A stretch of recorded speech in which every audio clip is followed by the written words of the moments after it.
ছাত্রলীগকে নিষিদ্ধ করার জন্য দাবি উঠব। আমরা আওয়ামী লীগ নিষিদ্ধ চাই তো, কিন্তু সেটা করার সক্ষমতা আমাদের নাই তো। তাহলে আমরা মনে করবো যে আসলে সাইরা দেমা কাইন্দাবাসি। ময়লাকে বিশুদ্ধ করার কোনো মানে ওষুধ এখন পর্যন্ত হয় নাই। বিষয়গুলো হইলো, দেখেন, আপনারা এখন আওয়ামী লীগকে নিষিদ্ধ করতে চাচ্ছেন।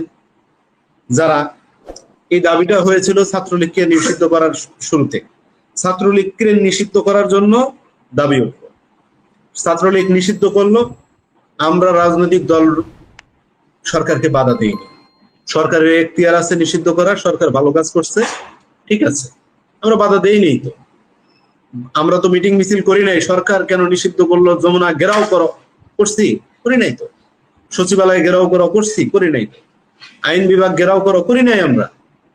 কিন্তু ছাত্রলীগকে গ্রেপ্তার করে শুনলাম কিছুদিন আগে এনসিপির এক নেতা ছাত্রলীগের জামিন করানোর জন্য সে নিজেই আইনজীবীকে নিয়োগ করে দিছে। জামিন করায় নিয়ে আসতেছে এনসিপির নেতারা, আবার জামিন করায় নিয়ে আসতেছে যারা চাচ্ছে তারা। এখন আসলে আমরা কোন দিকে যাব আমরা বুঝতে পারতেছি না। আমরা খুব একটা মানে গোলক দাদাই পড়ছি।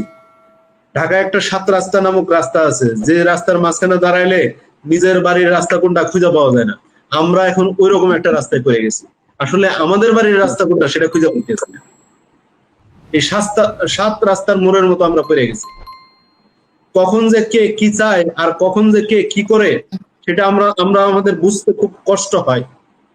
আমরা আওয়ামী লীগ নিষিদ্ধ চাই তো, কিন্তু সেটা করার সক্ষমতা আমাদের নাই তো। সেটা সরকারের সিদ্ধান্ত নিতে হবে। সরকার কি করে? আপনারা মাঠে নাচছেন না কেন? আমরা তো প্রতিনিয়ত আমাদের বক্তব্যে বলে যাচ্ছি, কয়েক হাজার বার বলছি।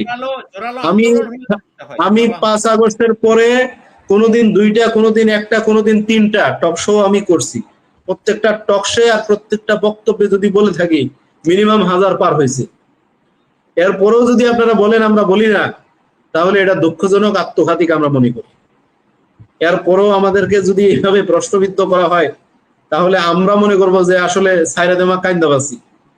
এছাড়া আমাদের উপায় নাই, এছাড়া আর কোনো দ্বিতীয় উপায় নাই ভাই।